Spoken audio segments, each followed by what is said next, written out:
ఈరోజు మనం గవర్నర్ అనే టాపిక్ గురించి తెలుసుకుందాం. గవర్నర్ అనే వ్యక్తి రాష్ట్ర స్థాయిలో రాజ్యాంగ అధినేత. వాస్తవంగా ఒక అభ్యర్థి గవర్నర్ అనే టాపిక్ని అర్థం చేసుకోవాలి అంటే రాష్ట్రపతి అనే టాపిక్ చదివి ఉన్న వ్యక్తికి చాలా సులభం అండి. అంటే రాష్ట్రపతి అనే టాపిక్ అర్థం చేసుకున్న వ్యక్తులకి గవర్నర్ అర్థం చేసుకోవడం చాలా సులభం. ఎందుకంటే మనం గతంలో రాష్ట్రపతి గురించి ఆల్రెడీ చర్చించడం జరిగింది కాబట్టి రాష్ట్రపతి అనే టాపిక్ అభ్యర్థులకు తెలుసు అన్న దృక్పథంతో ఈ గవర్నర్ అన్న అంశం గురించి ఇక్కడ చర్చించడం జరుగుతోంది. గవర్నర్కి ఎలాంటి అధికారాలు ఉంటాయి అంటే కేంద్ర స్థాయిలో రాష్ట్రపతికి ఉండేటువంటి అధికారాలే రాష్ట్ర స్థాయిలో గవర్నర్ కూడా ఉంటాయి. అంటే ఎలా చెప్పొచ్చు మనం అంటే గవర్నర్ అనే టాపిక్ని సింపుల్గా చెప్పాలంటే మనకి కేంద్రంలో రాష్ట్రపతికి ఏ అధికారాలు ఉంటాయనేది ఒకసారి మనం గమనిద్దాం. అవేంటి అంటే కేంద్రంలో రాష్ట్రపతికి ఉండేటువంటి అధికారాలు అంటే కార్యనిర్వహణ అధికారాలు, ఎగ్జిక్యూటివ్ పవర్సు, శాసన నిర్మాణ అధికారాలు, ఆర్థిక అధికారాలు,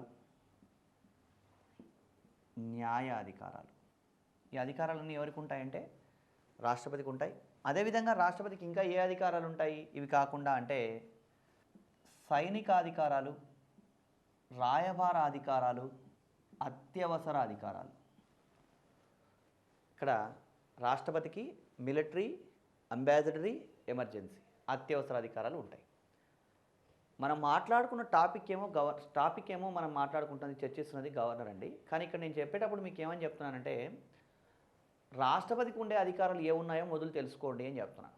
ఆల్రెడీ మనం రాష్ట్రపతి అనే టాపిక్ చదివి ఉన్నాం కాబట్టి చర్చించాం కాబట్టి రాష్ట్రపతికి ఉండే కేంద్ర స్థాయిలో రాష్ట్రపతికి ఉండే అధికారాలే రాష్ట్ర స్థాయిలో గవర్నర్కు ఉంటాయి. కాకపోతే కొన్ని డిఫరెన్సెస్ ఉంటాయి. అంటే ఈ కార్యనిర్వహణ, శాసన నిర్మాణ, ఆర్థిక, న్యాయ అధికారాలు కేంద్రంలో రాష్ట్రపతికి ఉన్నట్టే రాష్ట్రంలో గవర్నర్ కూడా ఉంటాయి. కానీ రాష్ట్రపతికి సైనిక, రాయబార, అత్యవసర అధికారాలు ఉంటాయి. ఈ అధికారాలు ఎవరికి ఉండవు అంటే ఈ అధికారాలు గవర్నర్కి ఉండవు. ఒక్క మాటలో చెప్పాలి అంటే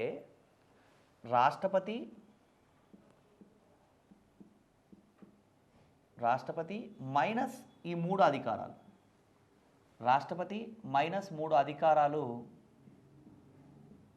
ఈజ్ ఈక్వల్ టు గవర్నర్. అంటే కేంద్రంలో రాష్ట్రపతికి ఉండే అధికారాలే రాష్ట్ర స్థాయిలో గవర్నర్కు ఉంటాయి. రాష్ట్రపతికి ఉండి గవర్నర్కు ఉండని అధికారాలు ఏవి అంటే ఇవి సైనిక, రాయబార, అత్యవసర. ఇది ప్రాథమికంగా తెలుసుకోవాల్సిన అంశం. ఇది తెలిసిన తర్వాత మళ్ళీ మనం గవర్నర్ గురించి డీటెయిల్గా మాట్లాడుకోవాలి.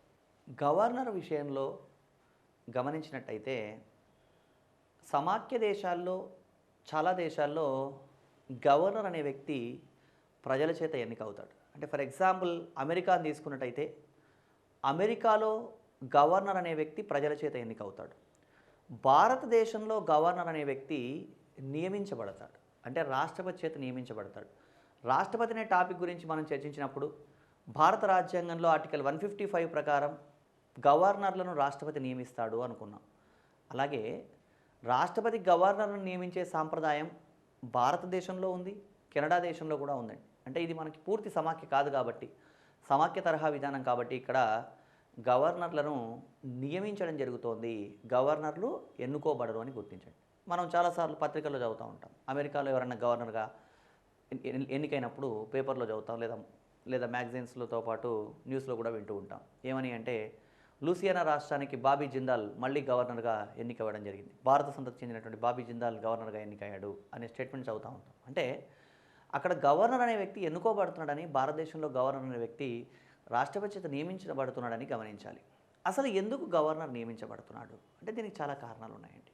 ఎందుకు అంటే మొదట్లో గవర్నర్ అనే వ్యక్తి కూడా ప్రజల చేత ఎన్నుకోబడితే బాగుంటుందన్న వాదన కూడా ఉండేది.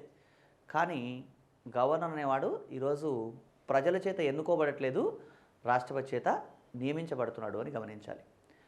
ఎందుకు అంటే దానికి అనేక కారణాలు ఉన్నాయండి.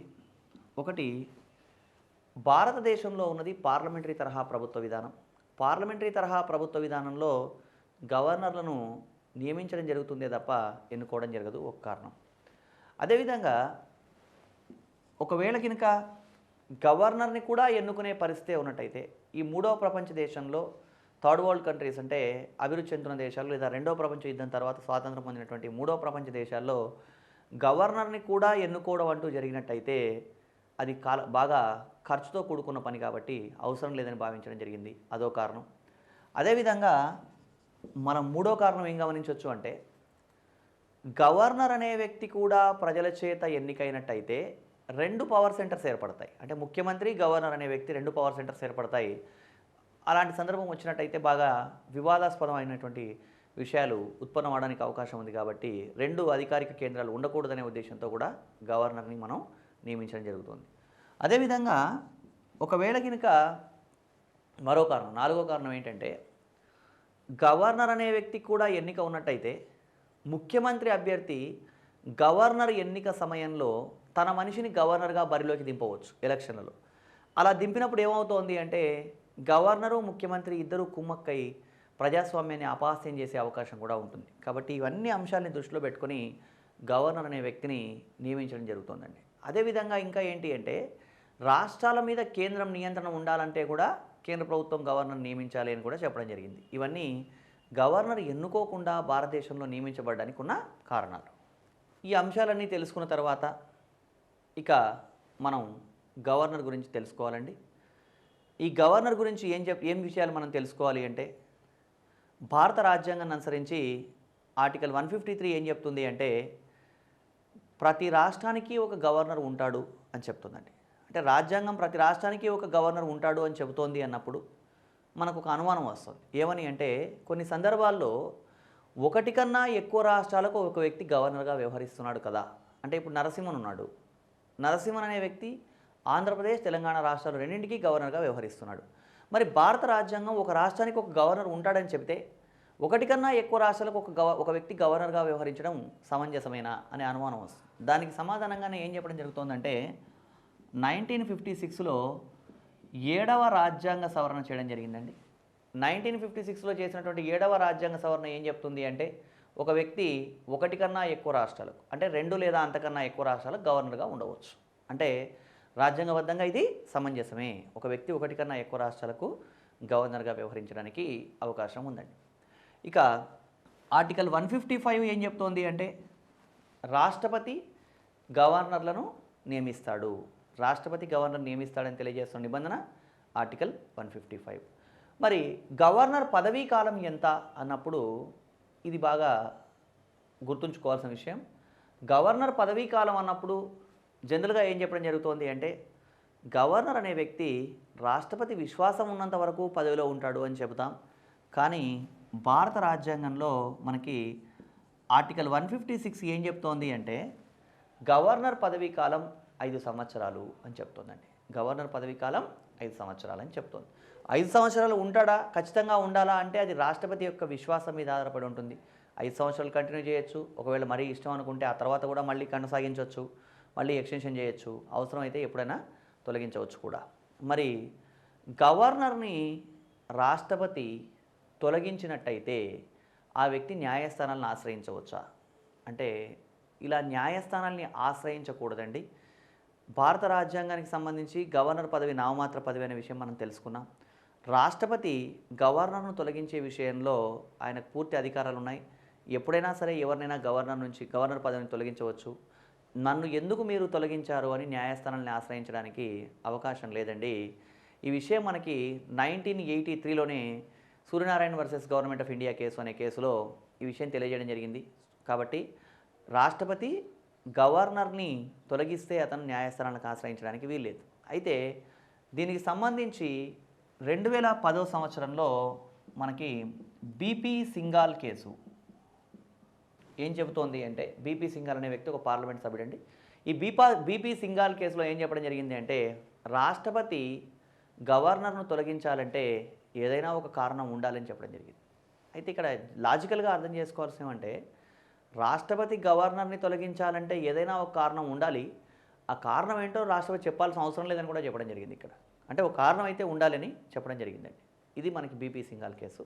సో గవర్నర్ని తొలగించినా సరే అతనేమి న్యాయస్థానాలకు వెళ్ళి సవాల్ చేయకూడదన్న విషయం మనం గమనించాలి. అయితే అందుకే గవర్నర్ పదవిని గురించి వ్యాఖ్యానిస్తూ ఇందిరాగాంధీ సరోజినీ నాయుడు ఏమన్నారంటే గవర్నర్ పదవి గురించి తెలియజేస్తూ బంగారు పంజరంలో రామచిలుక లాంటిది గవర్నర్ పదవి అని చెప్పడం జరిగింది. అంటే ఒక చిలుక స్వేచ్ఛను ఆశిస్తుందే తప్ప అది బంగారు పంజరమా, వెండి పంజరమా అనే దాంతో సంబంధం లేదు. అంటే ఇక్కడ గవర్నర్‌కి స్వేచ్ఛ లేదన్న దృక్పథంలో ఈ వ్యాఖ్యానం చేయడం జరిగిందండి. సో, ఇక్కడ గవర్నర్‌కి సంబంధించి మనం అర్థం చేసుకోవాల్సింది ఏమంటే రాష్ట్ర స్థాయిలో ఇతను రాజ్యాంగాధినేత. మరి గవర్నర్ వేతనాన్ని ఎవరు నిర్ణయిస్తారు అంటే గవర్నర్ వేతనాన్ని పార్లమెంట్ నిర్ణయిస్తుందండి. రాష్ట్రపతి అని ఇస్తాడు ఆప్షన్స్‌లో. రాష్ట్రపతి, ప్రధానమంత్రి, పార్లమెంటు ఏది కాదు అని ఇస్తాడు. రాష్ట్రపతి నియమిస్తాడు కాబట్టి గవర్నర్ వేతనాన్ని రాష్ట్రపతి నిర్ణయిస్తాడేమో అని అనుకోకూడదు. గవర్నర్ వేతనాన్ని ఎవరు నిర్ణయిస్తారంటే పార్లమెంట్ నిర్ణయిస్తుంది. ప్రస్తుతం గవర్నర్కి వేతనం ఎంత అంటే 1,10,000 రూపాయల వేతనం ప్రస్తుతం గవర్నర్ పొందుతా ఉన్నాడు. ఈ గవర్నర్కి మనకి ఒక రాజ్ భవన్ అనేటువంటి అధికారిక నివాసం ఉంది. ప్రతి రాష్ట్రంలో గవర్నర్కి ఒక అధికారిక నివాసం రాజ్ భవన్ ఉంటుంది. అదేవిధంగా మనకి ఆంధ్రప్రదేశ్, తెలంగాణ రాష్ట్రాల్లో అధికారిక నివాసంగా రాజ్ భవన్ ఉందండి. ప్రస్తుతం ఉన్నటువంటి హైదరాబాద్లో ఉన్నటువంటి రాజ్ భవన్ 1930లో మన గవర్నర్కి కేటాయించడం జరిగింది. అక్కడ అప్పటి నుంచి కూడా ఈ గవర్నర్కి రాజ్భవన్ అనే వ్యవస్థ అంటే ఈ అధికారిక నివాసం కొనసాగుతుంది. అంటే ఢిల్లీలో మనకి రాష్ట్రపతికి ఏ విధంగా అయితే రాష్ట్రపతి భవన్ ఉంటుందో అదేవిధంగా రాష్ట్ర స్థాయిలో గవర్నర్కి కూడా ఒక రాజ్భవన్ ఉందండి. ఇక రాజ్భవన్తో పాటు ఇంకా ఏమైనా వేసవి విడిది లాంటివి ఏమైనా ఉన్నాయా అంటే ఆంధ్రప్రదేశ్, తెలంగాణ రాష్ట్రాలకు సంబంధించినటువంటి గవర్నర్కి చిత్తూరు జిల్లా హార్స్లీ హిల్స్ అనే ప్రాంతంలో ఒక వేసవి విడిది ఉందండి. అది గవర్నర్ యొక్క వేసవి విడిది కేంద్రం అని గమనించాలి. ఒక వ్యక్తి ఒకటి కన్నా ఎక్కువ రాష్ట్రాలకు గవర్నర్గా వ్యవహరిస్తూ ఉన్నప్పుడు అతని వేతనం ఎవరు చెల్లిస్తారు, ఏ రాష్ట్రం చెల్లిస్తుంది అనే ప్రశ్న కూడా ఎగ్జామ్లో అడిగినాడు. దాంట్లో ఎవరిని ఇస్తారు ఆప్షన్స్లో అంటే 2 రాష్ట్రాలు సమానంగా చెల్లిస్తాయి, అదేవిధంగా ఎవరు ఎంత చెల్లించాలన్న విషయాన్ని రాష్ట్రపతి నిర్ణయిస్తాడు, లేదా ప్రధానమంత్రి నిర్ణయిస్తాడు, ఉపరాష్ట్రపతి నిర్ణయిస్తాడు, ఇట్లా ఆప్షన్స్ ఇవ్వచ్చు. గుర్తుంచుకోండి, 2 రాష్ట్రాలు సమానంగా చెల్లిస్తాయని మనం డిసైడ్ అవ్వకూడదు. ఒక వ్యక్తి 2 రాష్ట్రాలకు గవర్నర్గా వ్యవహరించినప్పుడు ఏమవుతుంది అంటే అతని వేతనం ఎవరు ఎంత చెల్లించాలన్న విషయాన్ని రాష్ట్రపతి నిర్ణయించడం జరుగుతుంది. రాష్ట్రపతి నిర్ణయం మేరకు గవర్నర్ వేతనం చెల్లించబడుతోంది. గవర్నర్లకు వేతనం ఎక్కడి నుంచి చెల్లిస్తారు అంటే రాష్ట్ర సంఘటన నిధి, కన్సాలిడేటెడ్ ఫండ్ ఆఫ్ స్టేట్. అదే రాష్ట్రపతి ఇలాంటి వాళ్ళకేమో కేంద్ర సంఘటన నుంచి వేతనం చెల్లించడం జరుగుతుంది. గవర్నర్ అనేవాడు రాష్ట్రంలో సేవలు అందిస్తాడు కాబట్టి రాష్ట్ర సంఘటన నిధి నుంచి గవర్నర్కి వేతనం చెల్లించడం జరుగుతుంది. అదే గవర్నర్ పెన్షన్ ఎక్కడి నుంచి చెల్లిస్తారు అంటే అది కేంద్ర సంఘటన నిధి. మళ్ళీ గవర్నర్కి పెన్షన్ అయితే కేంద్ర సంఘటన నిధి నుంచి చెల్లించడం జరుగుతుందండి. అతనికి వేతనంలో సగం పెన్షన్గా లభిస్తుంది. ఇక ఈ గవర్నర్కి సంబంధించి విషయంలో గవర్నర్ అనే విషయానికి ఎన్నిక ఉండదు. ఎన్నిక లేనప్పుడు డిపాజిట్ ఇట్లాంటివి ఏవి కూడా ఉండవని గమనించాలి. అంటే ఈ గవర్నర్కి సంబంధించి మనం అర్థం చేసుకోవాల్సిన విషయం ఏంటంటే గవర్నర్ని రాష్ట్రపతి నియమిస్తాడు, రాష్ట్రపతి తొలగిస్తాడు. రాష్ట్రపతి అంటే పార్లమెంటరీ తరహా ప్రభుత్వంలో రాష్ట్రపతి నామమాత్రపు అధికారి కాబట్టి ప్రధానమంత్రి, మంత్రిమండలి సూచన మేరకే ఇవన్నీ జరుగుతాయని అర్థం చేసుకోవాలి అభ్యర్థులు. ఇక్కడ గవర్నర్ని తొలగించాలంటే ఏ తొలగింపు తీర్మానం ఉంటుందని కూడా అడగడానికి అవకాశం ఉంది. ఇక్కడ గమనించండి, రాష్ట్రపతిని తొలగించాలంటే మహాభియోగ తీర్మానం, మిగతా వాళ్ళని ఎవరన్నా తొలగించాలంటే అభిశంసన అనుకున్నాం మనం ఒక సందర్భంలో, ఉపరాష్ట్రపతి ఇలాంటి వాళ్ళకి. కానీ గవర్నర్ని తొలగించడానికి ఒక తీర్మానం అంటూ ఏమీ లేదండి. ఎందుకంటే రాష్ట్రపతి విశ్వాసం ఉన్నంత వరకు పదవిలో ఉంటాడు అన్నప్పుడు రాష్ట్రపతి ఎప్పుడు తీసేస్తే అప్పుడు పదవి నుంచి అతను వెళ్ళిపోవాల్సిందే కాబట్టి గవర్నర్ తొలగించడానికి కోసం ఒక ప్రత్యేక తీర్మానం అంటూ ఏమీ లేదని కూడా గమనించాలి అభ్యర్థులు. ఇదంతా కూడా గవర్నర్ అనే టాపిక్కి సంబంధించినటువంటి పరిచయం మాత్రమే. గవర్నర్కి సంబంధించినటువంటి పరిచయం. గవర్నర్కి సంబంధించినటువంటి అధికారాల్లో మనం ఈ అధికారాల గురించి తెలుసుకోవాలండి. ఒక్కొక్క అధికారం గురించి మనం తెలుసుకుందాం.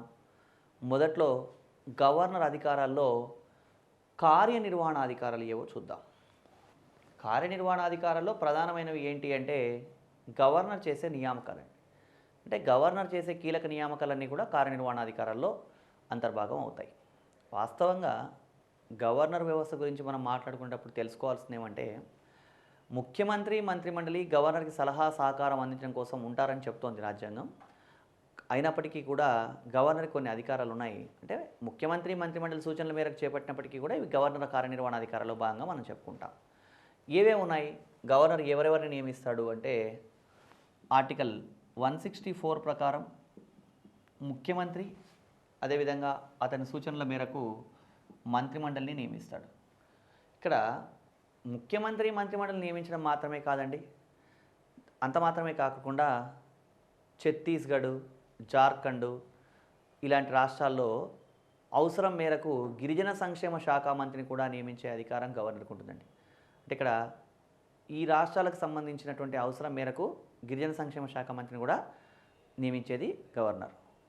అదేవిధంగా ఇంకా ఎవరెవరు నియమిస్తాడు గవర్నర్ అంటే ఆర్టికల్ 165 ప్రకారం అడ్వకేట్ జనరల్ నియమిస్తాడు. అడ్వకేట్ జనరల్ అంటే ఎవరు? ఇతను అంటే రాష్ట్ర ప్రభుత్వానికి న్యాయ సలహా ఇచ్చే వ్యక్తిని అడ్వకేట్ జనరల్ని నియమించేది ఎవరు? గవర్నరే అడ్వకేట్ జనరల్ కూడా నియమిస్తాడని గమనించాలి. అదేవిధంగా ఆర్టికల్ 233 ప్రకారం గవర్నర్ జిల్లా కోర్టు న్యాయమూర్తులను నియమిస్తాడు. ఆర్టికల్ 233 ప్రకారం జిల్లా కోర్టు న్యాయమూర్తులను నియమించేది గవర్నర్ అని చెప్పొచ్చు. అదేవిధంగా గవర్నర్ ఇంకా ఎవరినైనా అపాయింట్ చేస్తాడా కార్యనిర్వహణాధికారుల భాగంగా అంటే 243I మరియు 243Y ప్రకారం రాష్ట్ర ఆర్థిక సంఘాన్ని నియమించేది ఎవరు? గవర్నర్. అదేవిధంగా 243K మరియు 243ZA KZA ప్రకారం రాష్ట్ర ఎన్నికల సంఘాన్ని నియమించేది కూడా ఎవరు? గవర్నర్.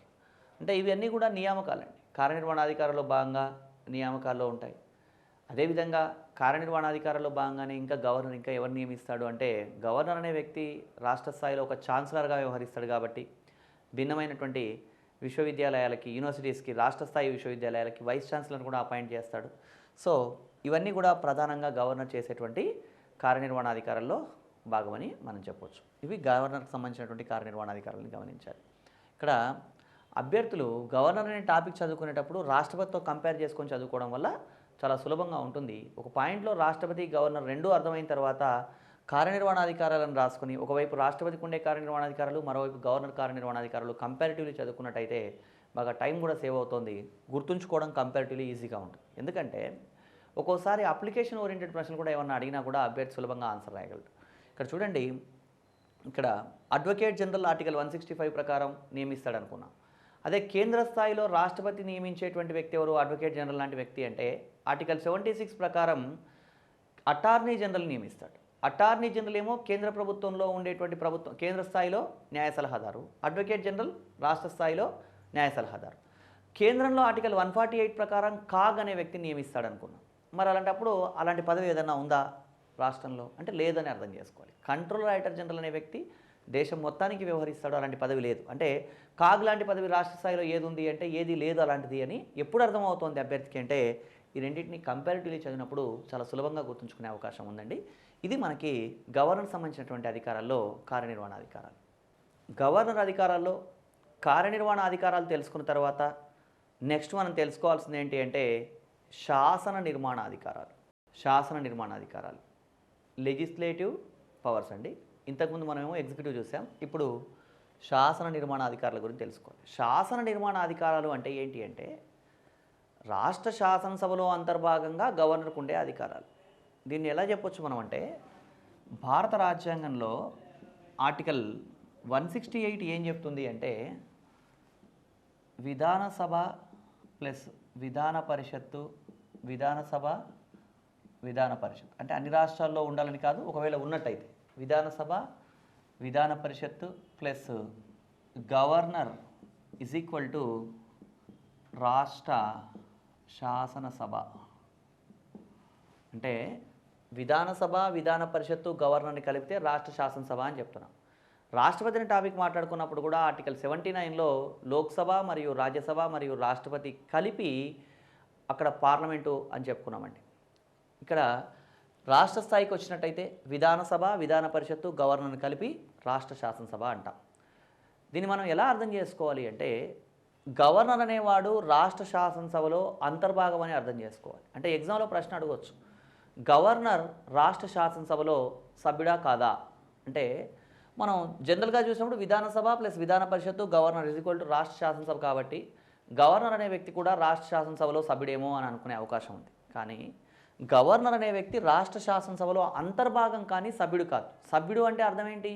గవర్నర్ ఎమ్మెల్యేనో ఎమ్మెల్సీనో అయితే సభ్యుడు అవుతాడు, కానీ గవర్నర్ ఎమ్మెల్యేనో ఎమ్మెల్సీయో కాదు కదా. అందుకని గవర్నర్ అనే వ్యక్తి రాష్ట్ర శాసనసభలో అంతర్భాగమే కానీ రాష్ట్ర శాసనసభలో సభ్యుడు కాదు. అక్కడ రాష్ట్రపతి కూడా అంతే, రాష్ట్రపతి పార్లమెంట్లో అంతర్భాగమే కానీ సభ్యుడు కాదు అని అర్థం చేసుకోవాలి. ఇవి మనకి ప్రధానమైనటువంటి అంశం అనేది ఈ అంశాన్ని ప్రాతిపదికగా రాష్ట్ర శాసనసభలో అంతర్భాగంగా గవర్నర్ చేపట్టే కార్యకలాపాలన్నీ కూడా మనకు శాసన నిర్మాణాధికారాల గురించి చర్చిస్తాయని చెప్పొచ్చు. అంటే ఏం చేస్తాడు శాసన నిర్మాణాధికారాల్లో భాగంగా గవర్నర్ అంటే మనకి ఆర్టికల్ 331 ఆర్టికల్ 331 ప్రకారం గవర్నర్ అనే వ్యక్తి విధానసభకు ఒక ఆంగ్లో ఇండియన్ను నామినేట్ చేస్తాడు. ఆంగ్లో ఇండియన్ను నామినేట్ చేయవచ్చు. ఆంగ్లో ఇండియన్ను నామినేట్ చేయడానికి అవకాశం ఉందండి. అంటే గవర్నర్ కావాలనుకుంటే ఏం చేయొచ్చు, ఒక ఆంగ్లో ఇండియన్ను నామినేట్ చేయడానికి అవకాశం ఉందండి. అదేవిధంగా గవర్నర్ ఇంకా ఏం చేయొచ్చు అంటే ఆర్టికల్ 171 ప్రకారం విధాన పరిషత్లో 1/6 వంతు సభ్యులను నామినేట్ చేస్తాడు.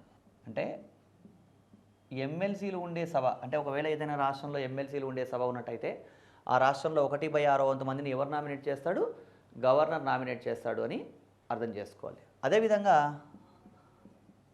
ఆర్టికల్ 174 ప్రకారం రాష్ట్ర శాసనసభ సమావేశాలు ఏర్పాటు చేస్తాడు. ఇంకా ఏం చేస్తాడు శాసన నిర్మాణ అధికారంలో భాగంగా గవర్నర్ అంటే ఆర్టికల్ 175 ప్రకారం రాష్ట్ర శాసనసభను ఉద్దేశించి ప్రసంగిస్తాడు.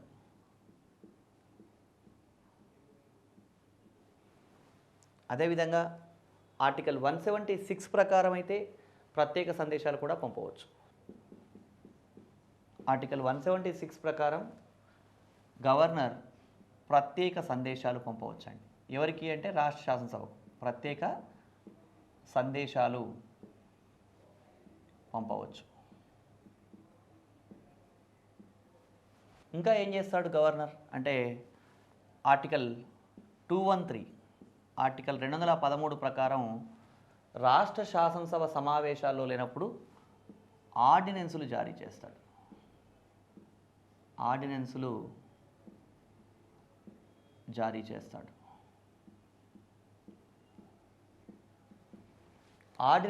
చేయడం అంటే ఏంటి అంటే రాష్ట్రపతి దగ్గర మనం ఆర్టికల్ 123 ప్రకారం రాష్ట్రపతి ఆర్డినెన్సులు జారీ చేస్తాడు అనుకున్నాం. ఆర్డినెన్స్ అంటే అత్యవసర ఆజ్ఞ. అంటే రాష్ట్ర శాసనసభ సమావేశాల్లో లేనప్పుడు ఆ అవసరం కోసం ఆర్డినెన్సులు జారీ చేసేవారు అత్యవసరంగా గవర్నర్ అని చెప్పుకోవాలి. ఇది 213 ప్రకారం ఆర్డినెన్సులు జారీ చేస్తాడు. అదేవిధంగా ఆర్టికల్ 180 ప్రకారం 180 ప్రకారం ఇక్కడ మనకి కేంద్రంలో లాగానే గవర్నర్ కూడా ఏం చేస్తాడంటే ఆర్టికల్ 180 ప్రకారం విధానసభ సమావేశాలు నిర్వహించడం కోసం స్పీకర్, డిప్యూటీ స్పీకర్ పదవులు రెండింటికి ఖాళీ ఏర్పడ్డప్పుడు ఆ సమావేశాలకు అధ్యక్షత వహించడం కోసం ఒక వ్యక్తిని నియమిస్తారండి. ఆర్టికల్ 180 ఏం చెప్తోంది అంటే స్పీకర్, డిప్యూటీ స్పీకర్ పదవులు రెండింటికి ఒకేసారి ఖాళీ ఏర్పడ్డప్పుడు సభా కార్యక్రమాల నిర్వహణ కోసం గవర్నర్ ఒక వ్యక్తిని నియమించవచ్చు అని చెప్తున్న నిబంధన ఆర్టికల్ 180. అదేవిధంగా ఆర్టికల్ 192 ప్రకారం ఎవరన్నా ఒక వ్యక్తులు అంటే ఇక్కడ రాష్ట్ర శాసనసభ సభ్యులు కనుక అనర్హులైనట్టయితే కేంద్ర ఎన్నికల సంఘాన్ని సంప్రదించి వాళ్ళను అనర్హులు అని ప్రకటించే అధికారం కూడా ఎవరికి ఉంటుంది అంటే గవర్నర్కే ఉంటుంది. ఇవన్నీ కూడా అంటే ఇక్కడ రాష్ట్ర స్థాయిలో గవర్నర్ అనేవాడు ఇక్కడ నామమాత్రపు అధికారి అయినప్పటికీ ఇతను రాజ్యాంగ అధినేత కాబట్టి శాసన నిర్మాణ అధికారంలో భాగంగా గవర్నర్ ఈ అధికారాలన్నీ చెలాయిస్తాడు. ఒక అభ్యర్థి రాష్ట్రపతి అనే టాపిక్ చదివి మళ్ళీ గవర్నర్ చదివినప్పుడు అక్కడ రాష్ట్రపతికి సంబంధించినటువంటి శాసన నిర్మాణాధికారాలు, గవర్నర్ శాసన నిర్మాణాధికారాలు కంపారిటివ్లీ చదివినప్పుడు ఒక డౌట్ వస్తుంది. ఏమని అంటే అక్కడ ఆర్టికల్ 108 ప్రకారం ఉభయ సభల సంయుక్త సమావేశం ఏర్పాటు చేస్తాడు కదా రాష్ట్రపతి. అంటే ఏదైనా ఒక బిల్లు ఒక సభలో ఆమోదించి మరొక సభ ఆమోదించలేదనుకోండి, అలాంటప్పుడు జాయింట్ సిట్టింగ్ ఏర్పాటు చేసేది ఎవరు? అక్కడ ఆర్టికల్ 108 ప్రకారం రాష్ట్రపతి. మరి రాష్ట్రంలో గవర్నర్ అలా ఏర్పాటు చేయడా అంటే రాష్ట్రంలో అలా ఏర్పాటు చేసే అవకాశం లేదండి. రాష్ట్రంలో ఉభయ సభల సంయుక్త సమావేశం లేదని అభ్యర్థులు గమనించాలి. అంటే ఇదంతా కూడా ఎట్లా వస్తుంది అంటే కంపారిటివ్ స్టడీ చేసినప్పుడు అభ్యర్థికి వచ్చే క్లారిటీ ఇది. అదేవిధంగా కేంద్రంలో రాష్ట్రపతికి ఉన్నట్టే రాష్ట్రంలో గవర్నర్కి కూడా బిల్లుల ఆమోదం విషయంలో కొన్ని అధికారాలు ఉన్నాయి. అంటే ఆర్టికల్ 200 ప్రకారం గవర్నర్ అనేవాడు విధానసభ విధాన పరిషత్ రెండు ఒక బిల్లును ఆమోదిస్తే ఆ బిల్లు గవర్నర్కు రిజర్వ్ చేయబడుతోందండి. గవర్నర్ అనేవాడు బిల్లును ఆమోదిస్తే చట్టం అవుతోంది, లేదంటే ఆ బిల్లు అక్కడితో అంటే ఒకవేళ తిరస్కరించినట్టయితే అది రద్దయ్యే అవకాశం కూడా ఉంది. ఇవే మనకి గవర్నర్కు ఉండే విటో అధికారాలు అని కూడా మనం చెప్పొచ్చు. అసలు గవర్నర్ విటో అధికారాలు ఎలా ఉంటాయి ఏంటి అనే విషయాన్ని మనం అంతా డీటెయిల్గా ఒకసారి పరిశీలిద్దాం. ఇక్కడ ఒక రాష్ట్రంలో విధానసభ విధాన పరిషత్తు రెండూ ఉండవచ్చు, లేదా కొన్ని రాష్ట్రాల్లో కేవలం విధాన సభ మాత్రమే ఉండవచ్చు. ఎలా ఉన్నప్పటికీ కూడా ఇప్పుడు ఫర్ ఎగ్జాంపుల్ ఒక రాష్ట్రంలో విధానసభ విధాన పరిషత్ రెండూ ఉన్నాయనుకుంటే విధానసభ విధాన పరిషత్ రెండూ ఆమోదించిన తర్వాత ఒక బిల్లు ఎవరికి వస్తుంది అంటే గవర్నర్కి వస్తుంది. గవర్నర్కి వచ్చినప్పుడు గవర్నర్ ఈ విధంగా ఆమోదిస్తే ఏమవుతుంది బిల్లు అంటే చట్టం అవుతుంది. గవర్నర్ బిల్లు ఆమోదిస్తే చట్టం అవుతుంది.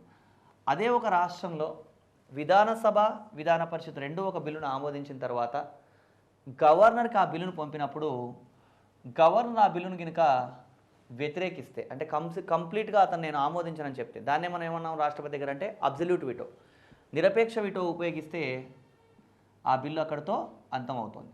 నిరపేక్ష విటోనే మనం ఏమన్నాం ఇంకా అంటే అబ్జల్యూట్ విటో లేదా నిరపేక్ష విటో అని చెప్పడం జరిగింది. కాబట్టి రాష్ట్ర విధానసభ విధాన పరిషత్తు రెండూ ఒక బిల్లును ఆమోదించి గవర్నర్ కూడా పంపినప్పుడు గవర్నర్ ఆ బిల్లును నిర్ద్వందంగా తిరస్కరిస్తే దాన్ని నిరపేక్ష విటో అంటాం. అలా నిరపేక్ష విటో చేస్తే ఆ బిల్లు అక్కడితో అంతమైపోతుంది. అలా కాకుండా ఒక బిల్లును విధానసభ విధాన పరిషత్ రెండూ ఆమోదించిన తర్వాత ఆ బిల్లు కనుక గవర్నర్కి పంపబడితే గవర్నరు ఆ బిల్లును పునఃపరిశీలనకు పంపాడు అనుకోండి. పునఃపరిశీలన అంటే ఏంటి అంటే ఈ బిల్లు ఇంకా ఏవైనా మార్పులు చేర్పులు చేయాలని ఆయన భావించి దాన్ని మళ్ళీ రాష్ట్ర విధానసభకు అదేవిధంగా విధాన పరిషత్కు పంపినట్టయితే ఆ బిల్లు కనుక మళ్ళీ యథాతథంగా వస్తే గవర్నర్ ఏం చేయాలి ఆ బిల్లును అంటే తప్పనిసరిగా ఆమోదించాలి. ఈ పునఃపరిశీలనని మనం పంపడాన్ని ఏమంటామంటే సస్పెన్స్ విటో లేదా తాత్కాలిక విటో అంటాం. అంటే రాష్ట్రపతితో కంపేర్ చేసినప్పుడు గవర్నర్కి నిరపేక్ష విటో అధికారం ఉంది, అదేవిధంగా సస్పెన్స్ విటో అధికారం కూడా ఉంది. అలా కాకుండా అంటే ఇక్కడ ఏ విటో అధికారం లేదు మరి రాష్ట్రపతితో కంపేర్ చేస్తే గవర్నర్కి అంటే రాష్ట్రపతికి పాకెట్ విటో అధికారం ఉంటుంది. అంటే ఒక బిల్లు తనకు వచ్చినప్పుడు లోక్సభ రాజ్యసభ ఆమోదించిన బిల్లు కనుక రాష్ట్రపతికి రిజర్వ్ చేయబడితే ఆయన ఆ బిల్లును ఆమోదించకుండా తిరస్కరించకుండా తిప్పి పంపకుండా అలాగే తన దగ్గర ఉంచుకోవచ్చు. కానీ గవర్నర్ అలా ఉంచుకోవడానికి వీల్లేదండి. ఏదైనా ఒక బిల్లును విధానసభ విధాన పరిషత్ ఆమోదించిన తర్వాత గవర్నర్కి పంపినట్టయితే గవర్నర్ ఆ బిల్లు విషయంలో ఇంకా ఏమైనా ఇది రాష్ట్ర హైకోర్టు పరిధికి మించి ఉందని కనుక భావించినట్టయితే ఆర్టికల్ 201 ప్రకారం దాన్ని రాష్ట్రపతికి రిజర్వ్ చేస్తాడండి.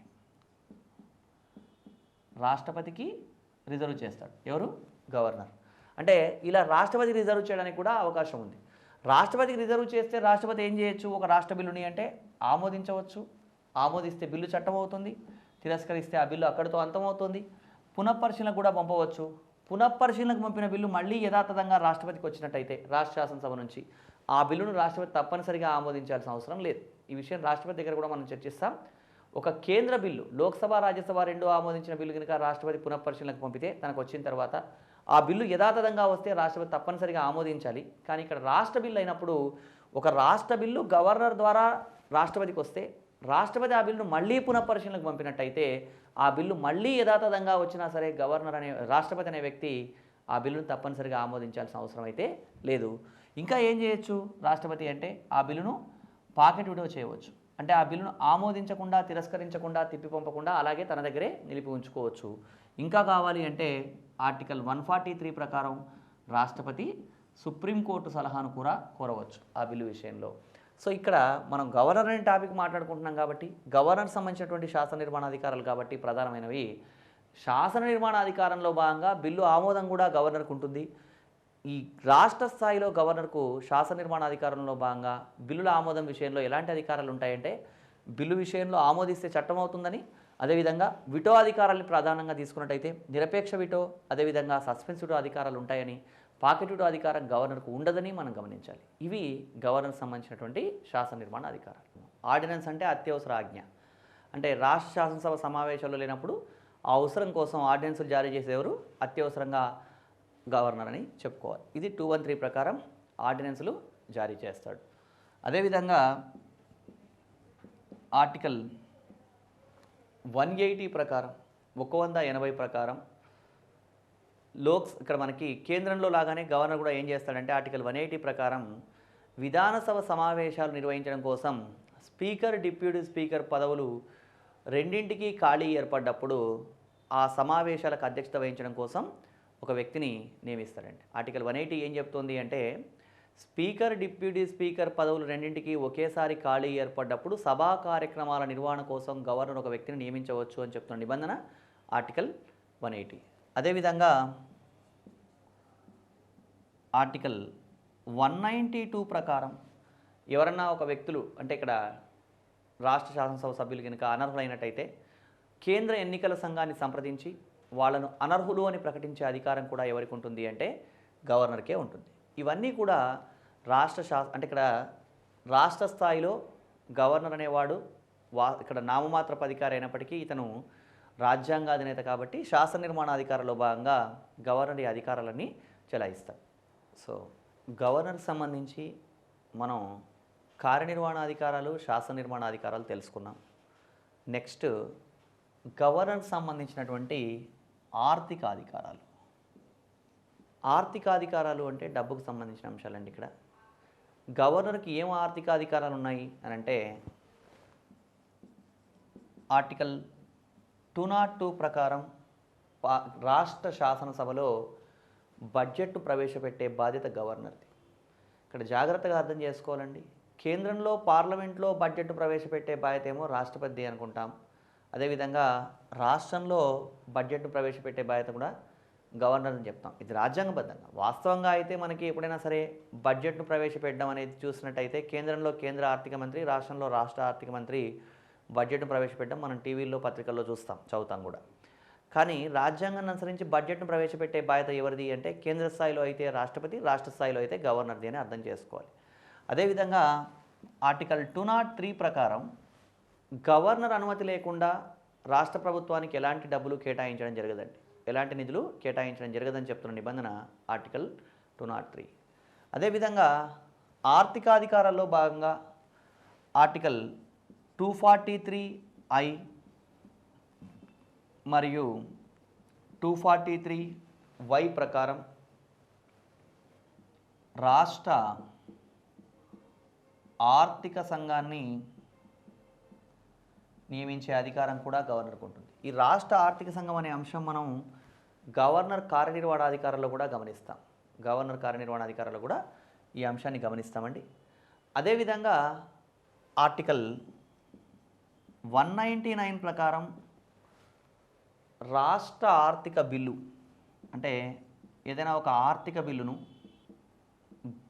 గవర్నర్ పూర్వానుమతితోనే ప్రవేశపెట్టాలి. రాష్ట్ర ఆర్థిక బిల్లును గవర్నర్ పూర్వానుమతితోనే ప్రవేశపెట్టడం జరుగుతుంది. మామూలుగా పార్లమెంట్లో అయినా, రాష్ట్ర స్థాయిలో రాష్ట్ర శాసనసభలో అయినా ఒక సాధారణ బిల్లు ప్రవేశపెట్టేప్పుడు మనకి రాజ్యాంగాధినేత యొక్క అవసరం లేదండి. కానీ ఆర్థిక బిల్లు ప్రవేశపెట్టేప్పుడు అవసరం. అంటే రాష్ట్రంలో ఒక ఆర్థిక బిల్లును ఇంట్రడ్యూస్ చేయాలి అంటే గవర్నర్ పూర్వానుమతి అవసరం. గవర్నర్ పూర్వానుమతితోనే ఆర్థిక బిల్లును ప్రవేశపెట్టాలి అని చెప్తున్న నిబంధన ఏది అంటే ఆర్టికల్ 199. ఇవన్నీ ఏంటి అంటే గవర్నర్కి సంబంధించినటువంటి ఆర్థిక అధికారాలు. గవర్నర్ అధికారాల్లో మనం కార్యనిర్వహణ, శాసన నిర్మాణ, ఆర్థిక అధికారాల గురించి తెలుసుకున్నాం. నెక్స్ట్ మనం తెలుసుకోవాల్సిన అధికారాలు ఏంటి అంటే న్యాయ అధికారాలు. న్యాయ అధికారాలు అంటే ఏంటి, ఏవి న్యాయ అధికారాలు అనే విషయం మనం గమనిస్తే గవర్నర్కి సంబంధించినటువంటి న్యాయ అధికారాన్ని మనం డీటెయిల్గా అర్థం చేసుకోవాలండి.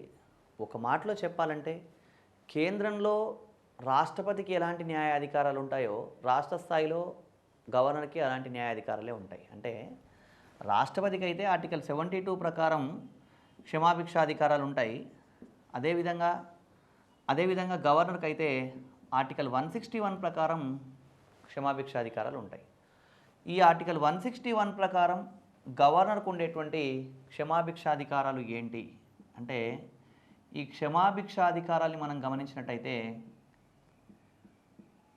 కేంద్ర స్థాయిలో రాష్ట్రపతికి ఉండే క్షమాభిక్షాధికారాలే రాష్ట్ర స్థాయిలో గవర్నర్ కూడా ఉంటాయి. అంటే పార్డన్, రీప్రైవ్, రెస్పైట్ ఇట్లాంటి అన్ని అధికారాలు ఉంటాయండి. క్షమాభిక్ష అంతా యాజ్ ఇట్ ఈస్గా ఉంటుంది. కాకపోతే కొన్ని చిన్న చిన్న డిఫరెన్సెస్ ఉంటాయి, అవి మనం అర్థం చేసుకోవాలి. దేశంలో ఏ న్యాయస్థానం విధించిన ఏ శిక్షకైనా క్షమాభిక్ష పెట్టే అధికారం రాష్ట్రపతికి ఉంది. అదేవిధంగా కోర్టు మార్షల్, సైనిక న్యాయస్థానాలు విధించే శిక్షలకు కూడా క్షమాభిక్ష పెట్టే అధికారం ఎవరికి ఉంది అంటే రాష్ట్రపతికి ఉంది. అయితే గవర్నర్కి రాష్ట్ర స్థాయిలో ఇలాంటి అధికారాలే ఉంటాయి, కానీ గవర్నర్ అనే వ్యక్తి మరణశిక్షకు క్షమాభిక్ష పెట్టే అధికారాన్ని కలిగి ఉండడు. అంటే మరణశిక్ష విషయంలో గవర్నర్ క్షమాభిక్ష అధికారం లేదని గుర్తించాలి. ఆ విషయంలో నిర్ణయం తీసుకునే అధికారం ఎవరికి ఉంది అంటే రాష్ట్రపతికే ఉంది. మరణశిక్షను కావాలంటే గవర్నర్ ఏం చేయగలడు అంటే వాయిదా వేయగలడు. అంటే గరిష్టంగా ఒక 2 నెలల కాలం వరకు మరణశిక్షను వాయిదా వేసే అధికారం గవర్నర్కే ఉంటుంది తప్ప గవర్నర్ అనే వ్యక్తికి మరణశిక్షను పూర్తిగా రద్దు చేసేటువంటి అధికారం అయితే లేదని గమనించాలి. ఇంకా రాష్ట్రపతికి కోర్టు మార్షల్ అంటే సైనిక న్యాయస్థానాలు విధించే శిక్షలకు కూడా క్షమాభిక్ష పెట్టే అధికారం ఉంటుంది. గవర్నర్కి ఆ అధికారం ఉండదు. ఎందుకంటే రాష్ట్ర స్థాయిలో సైన్యం అనేది ప్రత్యేకంగా ఉండదు కాబట్టి ఆ అధికారం ఉండదు. అంటే ఒక మాటలో చెప్పాలంటే రాష్ట్రపతికి మరణశిక్ష క్షమాభిక్ష పెట్టే అధికారం, కోర్టు మార్షల్కు కూడా క్షమాభిక్ష పెట్టే అధికారం ఉంది. గవర్నర్కి ఆ అధికారాలు రెండు లేవని అర్థం చేసుకోవాలి. కానీ మరణశిక్షను గవర్నర్ కావాలంటే వాయిదా వేసే అధికారాన్ని కలిగి ఉన్నాడు. ఇది ఆర్టికల్ 161లో గవర్నర్కు ఉన్నటువంటి న్యాయాధికారాలు. ఇంకా న్యాయాధికారాల్లో ఇంకా ఏమేమి ఉన్నాయి అని అంటే ఆర్టికల్ 233 ప్రకారం జిల్లా కోర్టు న్యాయమూర్తులను నియమించేది ఎవరు అంటే గవర్నర్. జిల్లా కోర్టు న్యాయమూర్తులను. అదేవిధంగా గవర్నర్ ఇంకా ఎవరిని అపాయింట్ చేస్తాడు అంటే ప్రధానంగా ఈ జిల్లా కోర్టు న్యాయమూర్తులను నియమిస్తాడండి. ఆర్టికల్ 217 ఆర్టికల్ 217 ప్రకారం రాష్ట్రపతి హైకోర్టు న్యాయమూర్తులను, సంబంధిత రాష్ట్ర హైకోర్టు న్యాయమూర్తులను నియమించేటప్పుడు గవర్నర్ని సంప్రదిస్తాడు. ఇది మనకి గవర్నర్కు ఉండేటువంటి అధికారాలండి. ఇంకా ఏమున్నాయి గవర్నర్ న్యాయాధికారాలు అని అంటే ఇక్కడ గమనించండి, ఈ అధికారాలు చదువుకునేటప్పుడు కంపారిటివ్లీ చదువుకోవడం అభ్యర్థికి చాలా సులభం అండి. అంటే ఫర్ ఎగ్జాంపుల్ ఆర్టికల్ 72లో రాష్ట్రపతికి క్షమాభిక్ష పెట్టే అధికారాలు ఉన్నాయి. ఆర్టికల్ 161 గవర్నర్ క్షమాభిక్ష పెట్టే అధికారాలు ఉన్నాయి. ఆర్టికల్ 124 ప్రకారం సుప్రీంకోర్టు న్యాయమూర్తులు నియమించేది రాష్ట్రపతి. ఆర్టికల్ 217 ప్రకారం హైకోర్టు న్యాయమూర్తులు నియమించేది రాష్ట్రపతి. ఇక్కడ 233 అంటే 233 ప్రకారం 233 ప్రకారం జిల్లా కోర్టు న్యాయమూర్తులు నియమిస్తాడు. ఇక్కడ ఇట్లా కంపారిటివ్లీ చదువుకున్నప్పుడు ఈజీగా అర్థమవుతుంది, మళ్ళీ కన్ఫ్యూజ్ అయ్యే అవకాశం కూడా లేదండి. అదేవిధంగా కావాలనుకుంటే ఆర్టికల్ 234 కూడా మన గవర్నర్కు ఉన్నటువంటి న్యాయాధికారంలో భాగమని చెప్పొచ్చు. ఎలా అంటే గవర్నర్ను సంప్రదించే ఆర్టికల్ 234 ప్రకారం రాష్ట్ర జ్యుడిషియల్ సర్వీస్ ఉద్యోగుల్ని నియమించడం జరుగుతుందండి. అంటే రాష్ట్ర జ్యుడిషియల్ సర్వీస్ ఉద్యోగుల్ని నియమించేటప్పుడు గవర్నర్ని సంప్రదించడం అనేది ఉంటుంది. అంటే ఇక్కడ ఒక గవర్నర్ని, ఆ రాష్ట్ర గవర్నర్ని, అదేవిధంగా హైకోర్టుకు సంబంధించినటువంటి న్యాయమూర్తిని సంప్రదించి అక్కడ జ్యుడిషియల్ సర్వీస్లో రిక్రూట్మెంట్ చేయడం జరుగుతుందండి. సో ఇవన్నీ కూడా గవర్నర్ సంబంధించినటువంటి న్యాయ అధికారాలని మనం చెప్పవచ్చు. ఆర్థిక అధికారాలు, న్యాయాధికారాలు.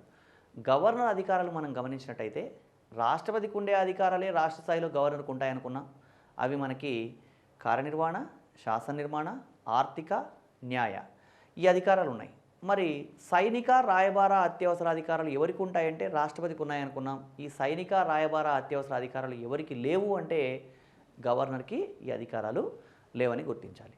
మరి వీటి తర్వాత గవర్నర్కి కొన్ని విచక్షణాధికారాలు కూడా ఉన్నాయి. వాటి గురించి కూడా మనం చర్చించాలి. గవర్నర్కు ఉన్నటువంటి విచక్షణాధికారాల గురించి చర్చిద్దాం. Discriminatory powers. ఈ విచక్షణాధికారాలు ఏంటి? గవర్నర్కు ఉన్న విచక్షణాధికారాలు ఏంటి అంటే విచక్షణాధికారం అంటే తనకు తానే చేపట్టే అధికారం అండి. ఇంకా సింపుల్గా చెప్పాలంటే సాధారణంగా గవర్నర్ ఏ నిర్ణయం తీసుకోవాలన్నా ముఖ్యమంత్రి, మంత్రిమండలిని సంప్రదించి నిర్ణయం తీసుకోవడం జరుగుతుంది. అయితే ముఖ్యమంత్రి, మంత్రిమండలి సలహా లేకుండా కానీ లేదా ముఖ్యమంత్రి, మంత్రిమండలి సలహాకు వ్యతిరేకంగా కానీ గవర్నర్ ఏవైనా నిర్ణయాలు తీసుకున్నట్టయితే వాటిని విచక్షణాధికారాలు, డిస్క్రిమినేటరీ పవర్స్ అని చెప్తాం. ఈ విచక్షణాధికారాలను కూడా మళ్ళీ మనం 2 రకాలుగా డివైడ్ చేయొచ్చండి. అవేంటి అంటే రాజ్యాంగబద్ధ విచక్షణాధికారాలు,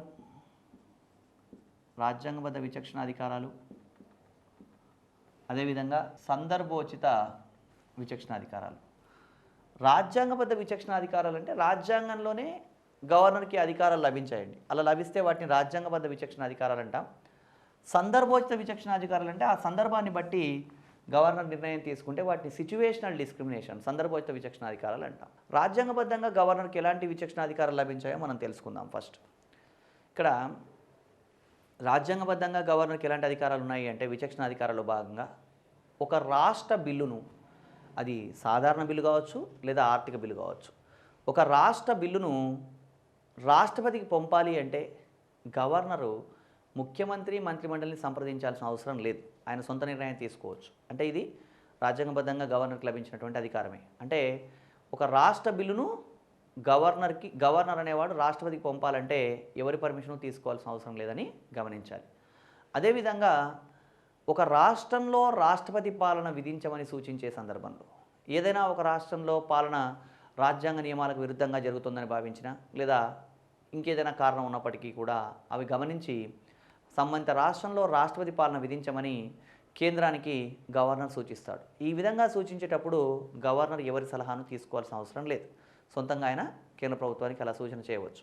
అదేవిధంగా ముఖ్యమంత్రి నుంచి ఏదైనా ఒక సమాచారాన్ని కోరే విషయంలో కూడా, అంటే ముఖ్యమంత్రి నుంచి ఏదైనా ఒక సమాచారాన్ని కోరవచ్చు.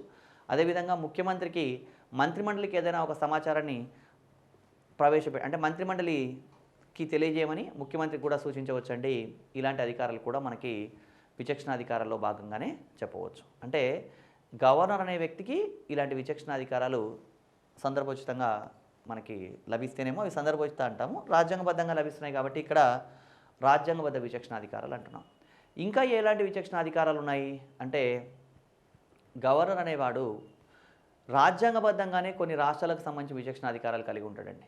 అవేంటి అంటే ఆర్టికల్ 371 సిరీస్లో ఉన్నటువంటి అనేక నిబంధనలు అండి. మహారాష్ట్ర, విదర్భ, అస్సాం, మణిపూర్, ఆంధ్రప్రదేశ్ ఈ రాష్ట్రాలకు సంబంధించి గవర్నర్ అనేవాడు ముఖ్యమంత్రి మంత్రిమండలి సూచనలకు సలహాలకు వ్యతిరేకంగా కూడా నిర్ణయాలు తీసుకోవచ్చు. వాటికి సంబంధించినటువంటి అధికారాలన్నీ కూడా రాజ్యాంగబద్ధంగా లభించే విచక్షణాధికారాలుగా చెప్పవచ్చు.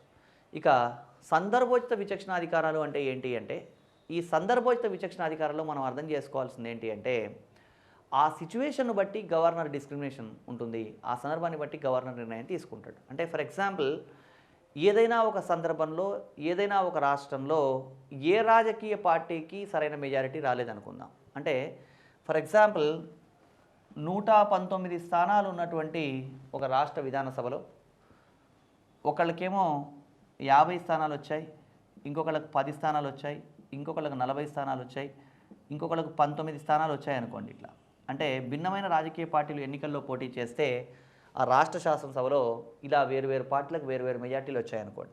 అలాంటప్పుడు ఎవరిని ముఖ్యమంత్రిగా నియమించాలి?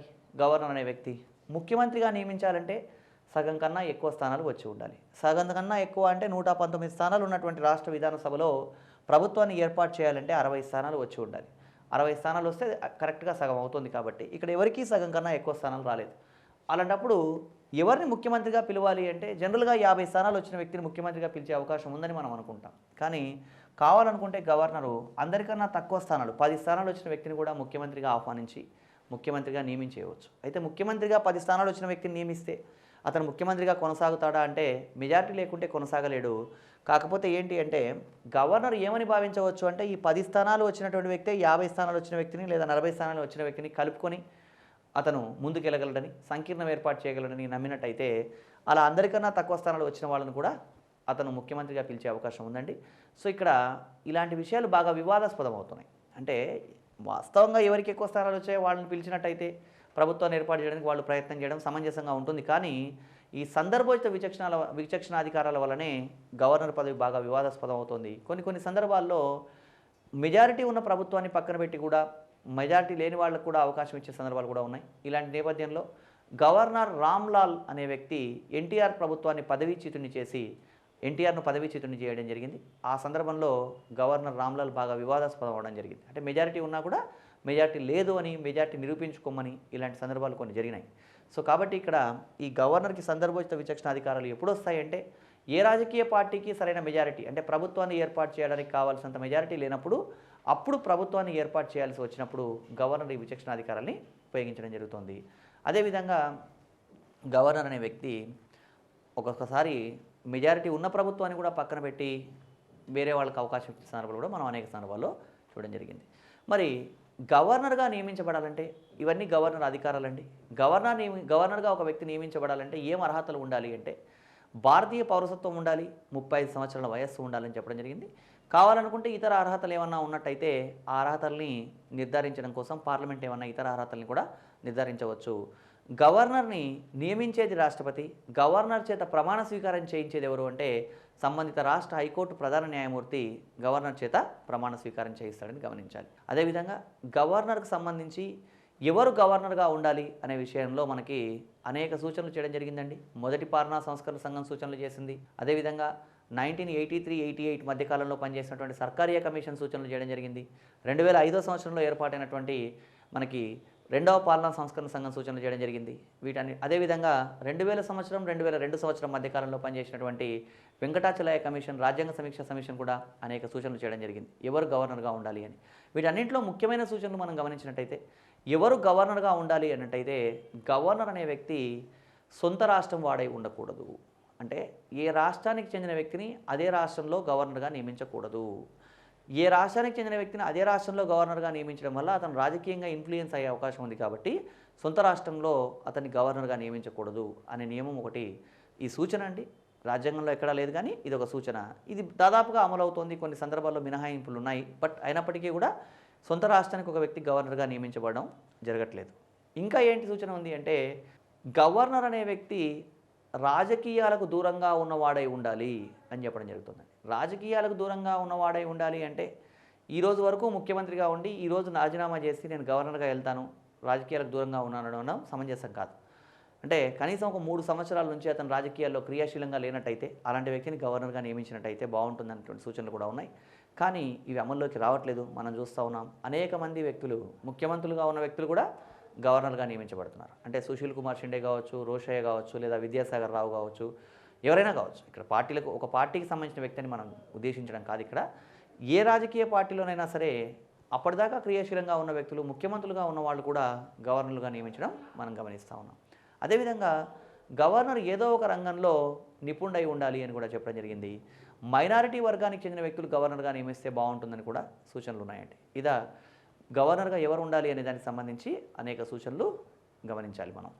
సో ఇది ఓవరాల్గా గవర్నర్ అనే టాపిక్. రాష్ట్రపతి అనే టాపిక్ని చదివిన తర్వాత గవర్నర్ అనే టాపిక్ని అర్థం చేసుకోవడం చాలా సులభం. రాష్ట్రపతిని బేస్ చేసుకొని గవర్నర్ అర్థం చేసుకున్నట్టయితే ఈ టాపిక్ చాలా సులభంగా అర్థమవుతుందని గమనించాలి. ఇది గవర్నర్ అండి.